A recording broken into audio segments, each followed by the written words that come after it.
Hello friends, welcome back to my YouTube channel. ಎಲ್ಲರೂ ಹೇಗಿದ್ದೀರಾ? ಅನಿತಾ ಬ್ಲಾಗ್ಸ್ಗೆ ಎಲ್ಲರಿಗೂ ಸ್ವಾಗತ ಸುಸ್ವಾಗತ. ಇವತ್ತೇನಪ್ಪ ಅಂದರೆ ಬೆಳಗ್ಗೆನೇ ಎದ್ದು ನಾನು ಮೂಲಂಗಿ ಸಾಂಬಾರನ್ನ ಮಾಡ್ತಾಯಿದ್ದೀನಿ. ಯಾಕಪ್ಪ ಬೆಳಗ್ಗೆನೇ ಅಡುಗೆ ಮಾಡ್ತಿದ್ದೀನಿ ಅಂದರೆ ನಾನು ಹೊರಗಡೆ ಎಲ್ಲೋ ಹೋಗೋದಿದೆ ಫ್ರೆಂಡ್ಸ್. ಅದಕ್ಕೋಸ್ಕರ ಬೇಗ ಅಡುಗೆ ಮಾಡಿದ್ರೆ ಮಧ್ಯಾಹ್ನ ಬಂದು ಮಾಡೋ ತಪ್ಪುತ್ತೆ ಅಂತ ಹೇಳ್ಬಿಟ್ಟು ದೇವಸ್ಥಾನಕ್ಕೆ ಹೋಗ್ತಿದ್ದೀವಿ ಫ್ರೆಂಡ್ಸ್. ನಮ್ಮೂರ ದಂಡಿ ಮಾರಮ್ಮನ ಜಾತ್ರೆಗೆ. ಅಲ್ಲಿ ಇವತ್ತು ಅಗ್ನಿಕೊಂಡ ಇರುತ್ತೆ, ಅದನ್ನು ಕೂಡ ನಿಮ್ಮ ಜೊತೆ ಶೇರ್ ಮಾಡಿದ್ದೀನಿ ನೋಡಿ. ಇವತ್ತು ನಾನು ಮೂಲಂಗಿ ಸಾಂಬಾರನ್ನ ಕುಕ್ಕರ್ಗೆ ಹಾಕ್ಬಿಟ್ಟು ಎಲ್ಲ ಬೇಳೆ, ಟೊಮೊಟೊ, ಈರುಳ್ಳಿ, ಮೂಲಂಗಿ ಎಲ್ಲದನ್ನು ಕಟ್ ಮಾಡಿ ಕುಕ್ಕರ್ಗೆ ಹಾಕ್ಬಿಟ್ಟು ಕೂಗಿಸ್ಕೊಬಿಡ್ತೀನಿ, ಯಾಕೆಂದರೆ ಬೇಗ ಆಗಿಬಿಡುತ್ತೆ ಅಂತ. ಈ ಕಡೆ ನಮ್ಮದೇ ಹೊಲದ್ದು ಮರಗೆಣಸು ಫ್ರೆಂಡ್ಸ್, ಮರಗೆಣಸು ಇವತ್ತು ಕಿತ್ತಿದ್ವಿ ಕೂಡ. ಅದಕ್ಕೋಸ್ಕರ ಇವತ್ತು ಬೇಯಿಸೋದಕ್ಕೆ ಅಂತ ಹೇಳ್ಬಿಟ್ಟು ಇಟ್ಟಿದ್ದೀನಿ. ಅದು ಬೇಯೋದು ಹೆಂಗೆ ಚೆಕ್ ಮಾಡ್ತೀನಿ ಅಂದರೆ, ನಾನು ಒಂದು ಚಾಕು ತೊಗೋತೀನಿ, ಚಾಕು ತೊಗೊಂಡು ಅದಕ್ಕೆ ಚುಚ್ತೀನಿ ಆಯಿತಾ. ನೀಟಾಗಿ ಒಳಗೋಯ್ತು ಅಂದರೆ ಅದು ಬೆಂದಿದೆ ಅಂತ, ಕಷ್ಟಪಟ್ಟು ಚುಚ್ಚಿಸ್ತಿದ್ದೀನಿ ಅಂದರೆ ಅದು ಬೆಂದಿಲ್ಲ ಅಂತ ಹೇಳ್ಬಿಟ್ಟು ಇನ್ನೂ ಸ್ವಲ್ಪ ಬೇಯೋದಿತ್ತದು. ಹಾಗಾಗಿ ನಾನು ಅದನ್ನು ಹಂಗೆ ಬಿಟ್ಟು ಸ್ವಲ್ಪ ಹಾಗೆ ಪ್ಲೇಟ್ನ ಮುಚ್ಚಿದ್ರೆ ಬೇಯುತ್ತೆ. ನೀರನ್ನ ಚೆನ್ನಾಗಿ ಹೋಗ್ತಾಯಿತ್ತು ಗಿಡಕ್ಕೆ ಅಂದರೆ ಅದರ ಟೇಸ್ಟು ಬೇರೆ ಲೆವೆಲಲ್ಲಿರುತ್ತೆ.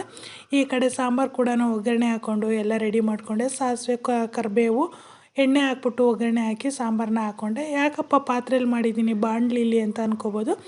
ಏನಿಲ್ಲ, ಬೇಗ ಆಗಲಿ, ಸ್ವಲ್ಪನೇ ಮಾಡಿದ್ನಲ್ವ, ಹಾಗಾಗಿ ಅಷ್ಟೇ. ಬೇರೆ ಪಾತ್ರೆ ಇನ್ನೇನು ಮಾಡೋದು ಅಂತ. ಹಿಂಗೆ ಫ್ರೆಂಡ್ಸ್, ನಾವು ಹೆಣ್ಮಕ್ಳು ಸೂಪರ್ ಡೂಪರು. ಯಾಕೆಂದರೆ ಐಡಿಯಾಗಳು ತುಂಬ ಚೆನ್ನಾಗಿ ಬರುತ್ತೆ, ಯಾಕೆಂದರೆ ತೊಳೆಯೋ ತಪ್ಪುತ್ತೆ ಅಂತ ಅಷ್ಟೇ ಫ್ರೆಂಡ್ಸ್. ಈ ಕಡೆ ಗೆಣಸನ ಕಡೆ 2000 years later.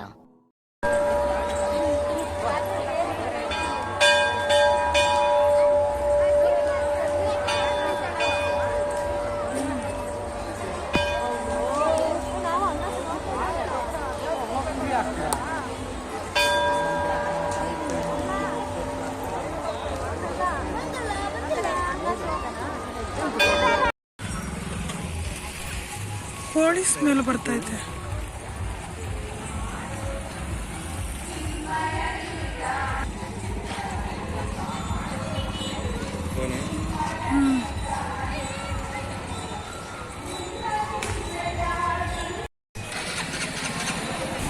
Music.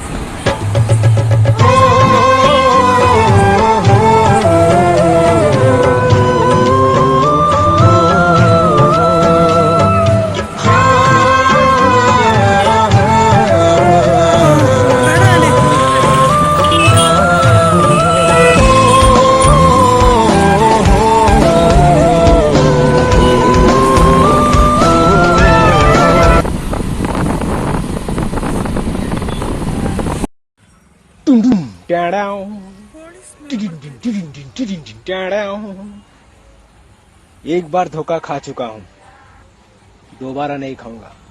पहचाना मुझे?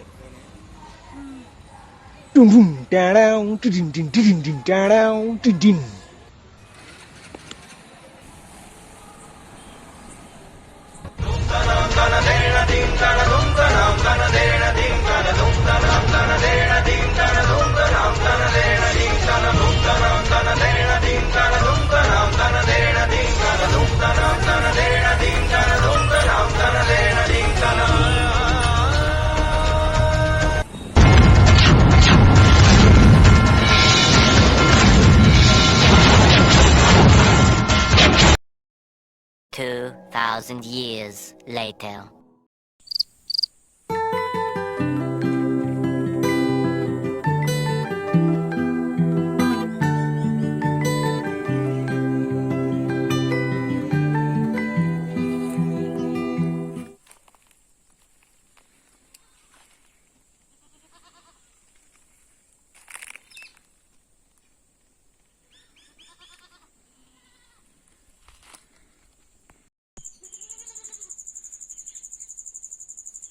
ಜಾತ್ರೆ ಎಲ್ಲ ಮುಗಿಸ್ಕೊಂಡು ಮತ್ತೆ ಮನೆಗೆ ಬಂದ್ವಿ ಫ್ರೆಂಡ್ಸ್. ನಮ್ಮ ಮಲ್ಲಿಗೆ ಗಿಡ ಹೂವು ಬಿಟ್ಟಿದೆ ಫ್ರೆಂಡ್ಸ್.